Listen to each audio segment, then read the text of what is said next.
Hey, what's up, Guardians? TBL here, back on another wonderful Xursday morning, and you're probably asking yourself the question, what in the world are you doing not playing The Division? Well, don't worry, I am playing The Division. I just had to stop for a couple of minutes to record your Xursday video because I love you guys, and you need to know what he's got. So, while my character is dying in the Dark Zone, we'll get on with what Xurs got for sale this week. And of course, we will be covering all of the Agent of the Night's details, starting off with where you can find his shop this time around.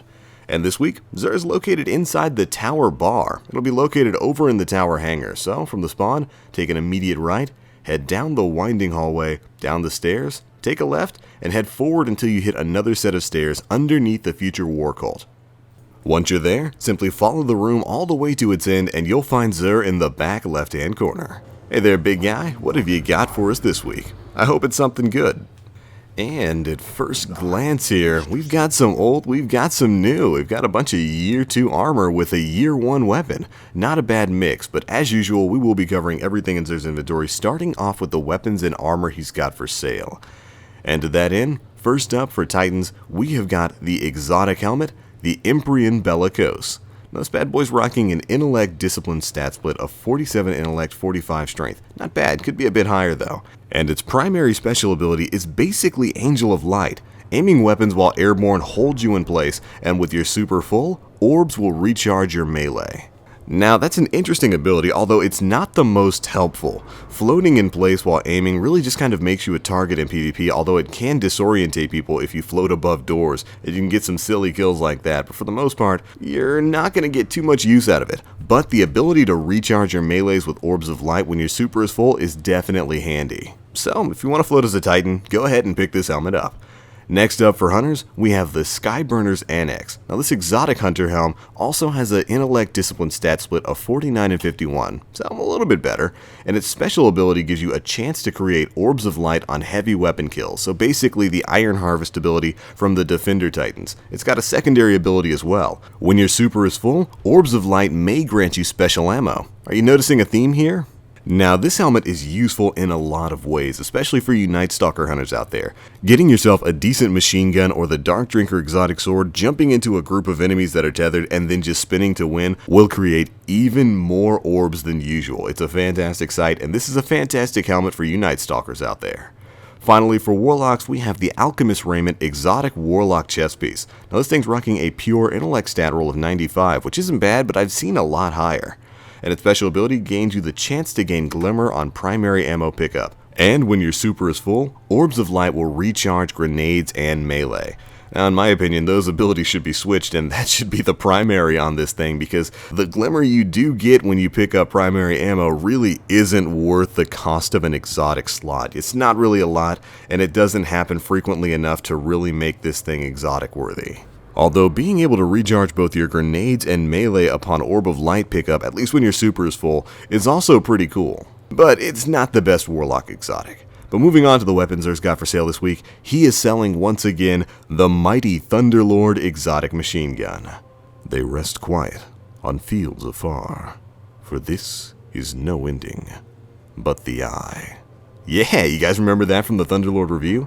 This is probably one of my favorite weapons in the game. It is an exotic machine gun, one of two, its brother being the super good advice, and this has been a mainstay since Year 1. Its special ability, Lightning Rounds, allows the weapon to fire faster and more accurately the longer the trigger is held. The longer you fire, the more accurate and more powerful it gets. And while that ability used to be supplemented by Field Scout directly increasing the magazine size of Thunderlord, of course that's no longer the case in Year 2, it's still a great weapon, and if you haven't gotten your Guardian's hands on it yet, I would definitely recommend it. It's absolutely worth the strange coins for the purchase. Of the two exotic machine guns, Thunderlord is probably still the superior, although Super Good Advice has gotten enough buffs to take it to a point where it's comparable to its brother the Thunderlord. Alright, moving on to the Legacy Engram Xur has this week. This time it's a chest armor engram, which you can purchase for 29 strange coins. You can redeem this at the Cryptarch for a chance at any Year 1 exotic chest piece in the game. And if you wind up making that purchase, I wish you luck on your rolls. But alright, let's check out the strange curios for this week. First up for the Sparrow upgrades, we have the Plasma Drive and the Stealth Drive. Then of course we've got Heavy Ammo Synth, 3 for 1 strange coin. 3 of coins, 5 for 7 strange coins. And of course, rounding things off are glass needles, which you can get for 3 strange coins, 3 motes of light, and 1 exotic shard. And finally on Xur's list, we have the Mode of Light exchange, where you can trade in 2 strange coins for 1 Mode of Light. No real big surprises there. And that, my fellow Guardians, is pretty much it for Xur's inventory this time around. No real big surprises there, but a good mix of Year 2 armor with one fantastic Year 1 weapon.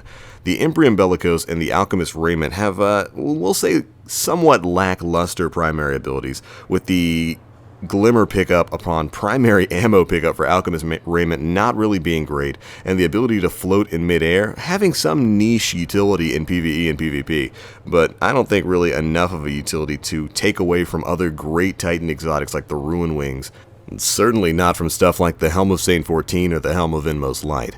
Now, for the Skyburner's Annex, it's a very interesting piece of armor. Being able to get basically the Iron Harvest ability is fantastic for you Night Stalkers out there. And of course, all 3 of these pieces of armor have great secondary abilities that proc whenever your super is full and you pick up an Orb of Light.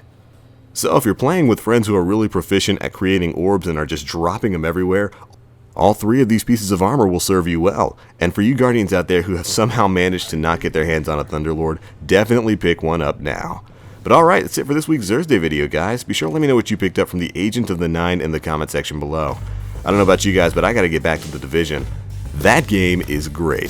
So thanks so much for watching, and if you liked what you saw here, do feel free to check out my channel where you can find a ton more Destiny videos and the Division coming out soon. But alright, that's gonna be it for this one, guys. As always, I am the Black Link. You Guardians, stay frosty.